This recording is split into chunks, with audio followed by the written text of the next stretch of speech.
তো তোমরা দেখতেই পেলে যে দিনের বেলায় প্রোগ্রাম কমপ্লিট করে বিকেলবেলায় একটু রেস্ট নিয়ে মেয়েকে ঘুম পাড়িয়ে সন্ধ্যা থেকে শুরু হয়ে গেছে সাজানো গোছানো। তো এখানে অনেকেই আমাকে হেল্প করেছে, আমার ননদ, মেয়ের ম্যাডাম।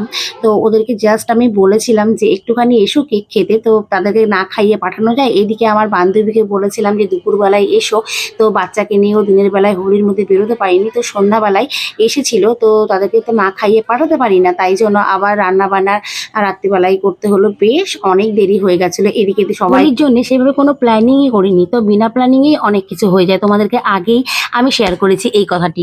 খাওয়া দাওয়ার কোনো প্রোগ্রামই ছিল না, কিন্তু লাস্ট অব্দি ওদেরকে না খাইয়ে পাঠাতে পারবো না, তাই জন্য বললাম তোরা একটু ওয়েট কর, আমি রান্না বান্না করে তোদের খেয়ে দিয়ে তবে তোদেরকে বাড়ি দিয়ে আসবো। তো দেখতেই পেলে যে ওরা খেলাধুলা করছে, আড্ডা মারছে, আর এইদিকে কতগুলো পিক শেয়ার করলাম। তোমাদের কেমন লেগেছে অবশ্যই কমেন্টে জানিও, আর কেকটা কেমন হয়েছে মেয়ের পছন্দের কেক অবশ্যই কিন্তু কমেন্টে জানিও। ভালো থেকো, সুস্থ থেকো, টাটা।